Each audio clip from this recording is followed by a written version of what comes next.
አንዲት እርጉዝ ሆዷ እንደ አብጦ ስታዩ ሆዷ ውስጥ ልጅ ብቻ አይደለም ያለው፣ ምናልባት ከ85% በላይ ውሃ ነው ያለው። ልጁ ከእናቱ ሆድ መውጣት የሚጀምረው መጀመሪያ ውሃውን አፍስሶ ነው። የሽንት ውሃ ነው የሚባለው አይደል? ውሃው ከፈሰሰ በኋላ ነው እዚህ ውስጥ መኖር የምችለው ከውሃ ጋር ነው የሚለው። ስለዚህ ከውሃ መወለድ ማለት ያኛው ነው። ይህችን ቪዲዮ እጅግ በጣም በርካታ ጊዜ ኮፕሊንክ አድርጋችሁ ከ1980 ዓመተ ምህረት ወደዚህ ተፈጥረው በኢትዮጵያ ላይ የፕሮቴስታንት እምነት ለሚሰብኩ ፓስተሮችን የፕሮቴስታንት እምነት ተከታዮችም እንዲያው በእውነት ብታደርሱ ደስ ይለኛል። በተለይ ኦርቶዶክሳውያን ኮፒ-ሊንክ አድርጉልኝ። ምክንያቱም በፕሮቴስታንት እምነት የሚሰበከውን ስብከት እናውቀዋለን። ገንዘብ ሰጣለሁ፣ ቱጃር አረጋለሁ፣ እንዲህ አደርጋለሁ፣ እንዲህ አደርግልሃለሁ፣ ምድራዊ ሀብት እንድታገኝ አደርጋለሁ ምናምን የሚል ስብከታቸውን የምናውቃቸው እና እንዲህ አደርጋለሁ፣ ፈውሳለሁ፣ ባይሌ ጸጋ አደርጋለሁ፣ እንዲህ አደርጋለሁ፣ በዚህ ስብከታቸው ነው ፕሮቴስታንቶች የምናውቃቸው። ሰማያዊ ነገር ምናምን የለም፣ አይታሰብም። ሰማያዊ ነገር ስለ ጽድቅ ምናምን የለም። በቃ እንደዚያ ነው የምናውቃቸው ብዙዎቹ። አሁን ለምሳሌ ማሳያችሁ ቪዲዮ ሰባኪው ወይም ደግሞ ፓስተሩ ሰባኪን እናውቋን አንችልም።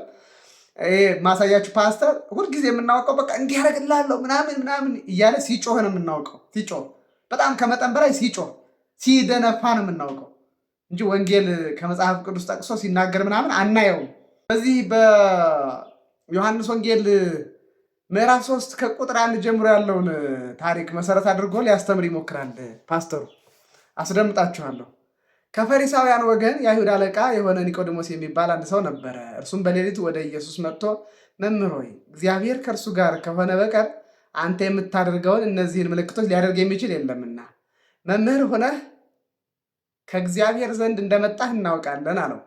ኢየሱስም መልሶ እውነት እውነት እልሃለሁ ሰው ዳግመኛ ካልተወለደ በቀር የእግዚአብሔርን መንግሥት ሊያይ አይችልም ያለው። ዳግመኛ ካልተወለደ በቀር የእግዚአብሔርን መንግሥት ሊያይ አይችልም አለው። ኒቆዲሞስም ሰው ከሸመገለ በኋላ እንዴት ሊወለድ ይችላል አለ። እንግዲህ ሰው ከሸመገለ በኋላ እንዴት ዳግመኛ ሊወለድ ይችላል አለ። ስለ መንፈሳዊ ነገር የማያውቅ ሰው ይህን ነገር ሲሰማ እንዴት ማለቱ አይቀርም። ስለ መንፈሳዊ ነገር የማያውቅ ሰው ይህን ሲሰማ አዎ እንዴት ከሸመገለ በኋላ እንዴት ዳግመኛ ሊወለድ ይችላል ብሎ ይጠይቃል። መንፈሳዊ እሳቤ የሌለው ሰው ማለት ነው። ስጋዊ ነገር ሲያስብ የሚውል ሰው እንደዛ ነው የሚለው። ፕሮቴስታንቶችም ለዛ ነው እቺ ጥያቄ በጣም የምትከብዳቸው። እቺ ጥያቄ መልስ አይችሉም። አሁን ሰው መጥቶ ሰው ዳግመኛ እንዴት ሊወለድ ይችላል ብሎ ቢጠይቃቸው አይመልሱ። ምናልባትም ሊመልሱ የሚችሉት በቀጣይ እንደማሳያቸው አይነት መልስ ነው። ፓስተሩ እንደሚናገር አይነት መልስ ነው የሚናገሩት። እና እንዴት ከሸመገለ በኋላ እንዴት ሊወለድ ይችላል አለው። ሁለተኛ ወደ እናቱ ማኅፀን ገብቶ ይወለድ ዘንድ ይችላልን አለው። ሰው አለው። ሰው እንግዲህ ጥያቄው መጀመሪያ ምንድን ነበረ? ኒቆዲሞስ የጠየቀው ምንድን ነው? ሁለተኛ ወደ እናቱ ማኅፀን ገብቶ ይወለድ ዘንድ ይቻላልን አለው። ኢየሱስም መለሰ እንዲህ ሲል እውነት እውነት እልሃለሁ ሰው ከውሃና ከመንፈስ ካልተወለደ በቀር ወደ እግዚአብሔር መንግሥት ሊገባ አይችልም። ከሥጋ የተወለደ ሥጋ ነው፣ ዳግመኛ ልትወለዱ ያስፈልጋችኋል ስላለው አታድንቅ እያለ መለሰለት ማለት ነው። አታድንቅ። ነፋስ ወደሚወደው ይነፍሳል፣ ድምፁን ትሰማለህ፣ ነገር ግን ከወዴት እንደመጣ ወዴትም እንደሚሄድ አታውቅም። ከመንፈስ የተወለደ ሁሉ እንዲሁ ነው። ኒቆዲሞስም መልሶ ይህ እንዴት ሊሆን ይችላል አለው።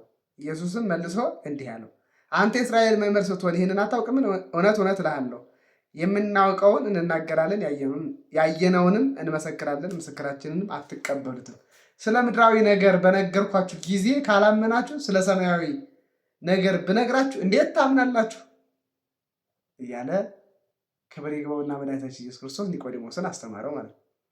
ስለ ዳግም መወለድ ያስተማረው ትምህርት የተመለከቱት እንግዲህ ሰው በውሃና በመንፈስ ካልተወለደ ነው ያለው። በውሃና በመንፈስ የመጀመሪያው ልደት እኮ አለ እኮ። የመጀመሪያው ልደት በቃ ጀስት አንድ ጊዜ አለ። በቃ አንድ የተወልዳል ሰው ሆናል። ሁለተኛ ልደት ማለት በውሃና በመንፈስ ነው የምትወለደው ነው።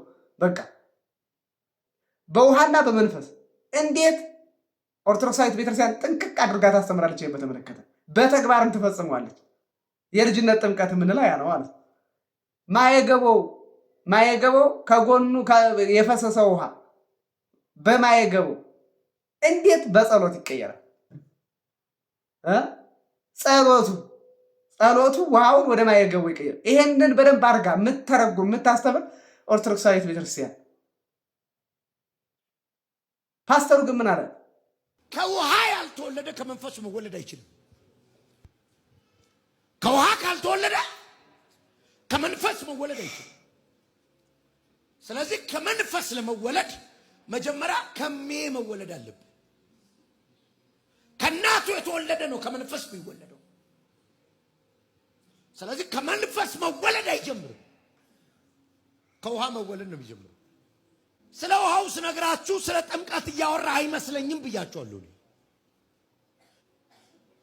አይመስለኝም ብቻ ሳይሆን 100% እርግጠኛ። ምክንያቱም ሳይጠመቅ እግዚአብሔር መንግሥት ውስጥ የገባ ሰው እንዳለ ነገርኳችሁ አይደል? አንተ ግን የመጠመቅ እድል ካለ ተጠመቅ። እሺ፣